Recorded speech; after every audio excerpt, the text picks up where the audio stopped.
E a nossa palavra de hoje está aqui no livro de 1 Coríntios, no capítulo 1, no versículo 26, ele diz assim: Irmãos, reparai, pois, na vossa vocação, visto que não foram chamados muitos sábios segundo a carne, nem muitos poderosos, nem muitos de nobre nascimento. Pelo contrário, Deus escolheu as coisas loucas do mundo para envergonhar os sábios, e escolheu as coisas fracas do mundo para envergonhar as fortes.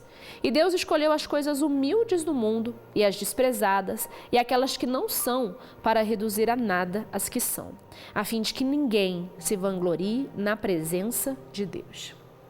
Algo que Deus ele jamais permitiu e jamais permitirá é que o homem roube a sua glória. Essa foi uma preocupação, esse foi ali algo que o mal mesmo, né? Lúcifer, o anjo de luz, ele desejava a glória, ele desejava ali ter o reconhecimento, ele queria ali ser visto ali da mesma forma com a glória de Deus. Isso é algo que Deus ele não divide, ele não permite.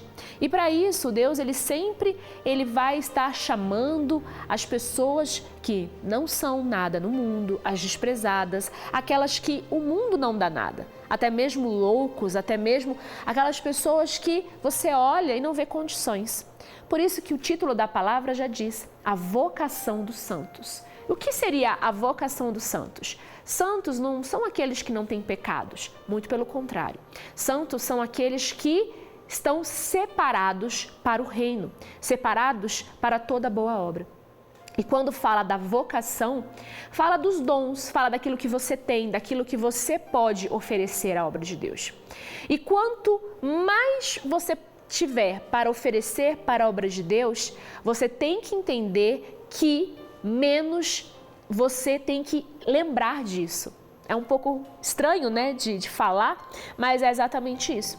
Quanto mais você tem humanamente condições de mostrar, falar das suas condições, daquilo que você é, menos você pode falar, menos você tem que se apoiar nisso, menos você tem que valorizar isso, porque Deus, ele sempre vai querer que você dê toda a glória a Ele. E a inteligência, a sabedoria, o conhecimento, a experiência, tudo isso vem de Deus. Eu costumo sempre dizer, né, e falo, a gente tem que saber de tudo um pouquinho. Temos que saber e ter a experiência de tudo um pouco, de tudo, né? O próprio apóstolo Paulo diz, de tudo tem um pouco experiência. É exatamente isso. Porque em Deus, com Deus, deixando ali tudo às mãos de Deus, Ele vai nos moldando de acordo com aquilo que Ele nos chama. Então isso é muito importante, principalmente aqui, poucas vezes, né? A gente está sempre junto aqui e às vezes a gente acaba esquecendo daqueles que estão fazendo a obra. Então, para isso que eu estou falando. Então, você tem que estar sempre dedicando a sua vida em se aprimorar para Deus. Mas, pastora, então eu não faço obra, não preciso ouvir? Não, preciso ouvir também. Todos nós fomos chamados a serviço de Cristo. Todos nós, por mais que você não esteja fazendo a obra de Deus, por exemplo, no altar, ou que você não tenha uma posição na igreja, mas você foi chamado para o reino. Como?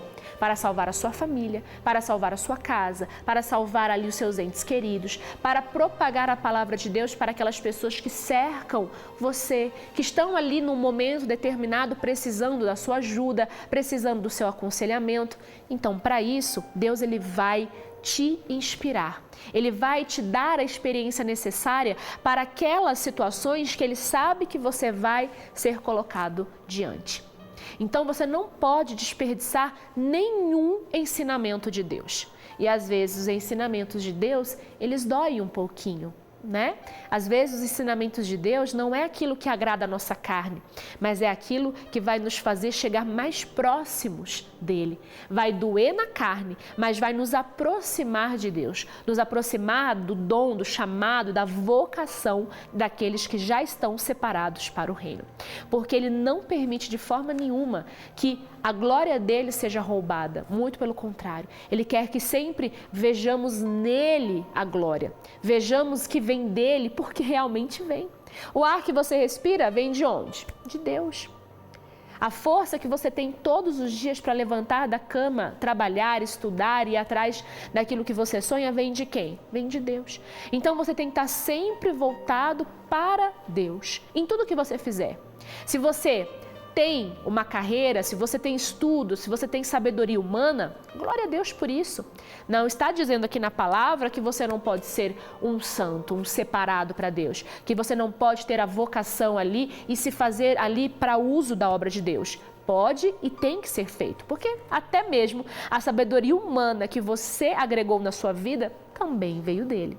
Então não importa se você tenha estudo, se você tenha condições humanas ou se não, se você é uma pessoa desprezada, se você é uma pessoa que ninguém dá nada por você, se você olha ali para as circunstâncias e você não vê condições, você está ali, as pessoas dizem que você não tem jeito, não, para você não tem conserto, não, você não vai conseguir, você não vai chegar. É para você também essa palavra, é para você, porque Deus ele não espera das pessoas a sabedoria terrena. Não é isso que chama a atenção de Deus para uma pessoa. Mas o que chama a atenção de Deus para olhar para uma pessoa e querer aquela pessoa mais perto dele é justamente que ela seja quebrantada diante dele.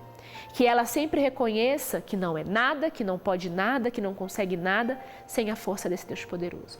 Então, se você quer ter mais e mais alicerçado em Deus a sua vida, se você quer ter mais e mais ali a sua vida formada por Deus, quebre-se cada dia mais. Entenda que tudo vem dele e que todos os momentos, todos os aprendizados, todos os momentos de dificuldade, todos os momentos que você vai estar passando ali com as experiências, porque a perseverança, a tribulação, a persistência, tudo isso traz uma experiência e traz a renovação da sua fé, da sua certeza de que tudo aquilo que você espera vai ser alcançado. Tudo aquilo que você deseja vai chegar para você. Então, faça uso e não deixe ninguém desprezar a sua vida. Se alguém um dia disse que você não pode, diga eu posso. Se alguém disse para você que você não vai conseguir, diga que você consegue. Se alguém tira de você as suas forças, se alguém ali tira de você aquilo que Deus, Ele é o único que pode dar, então fique tranquilo. Deus ele não vai tirar de você o que você mais ama, muito pelo contrário. Ele vai sempre alimentar mais, ele vai sempre alicerçar mais, ele vai sempre estar com você nos momentos que você precisa para estar mais e mais com ele. Então, essa é a nossa palavra de hoje. Estamos sim aqui sempre falando do que Deus ele deseja para as pessoas que o amam, para as pessoas que esperam, para as pessoas que estão com ele, em nome do Senhor Jesus.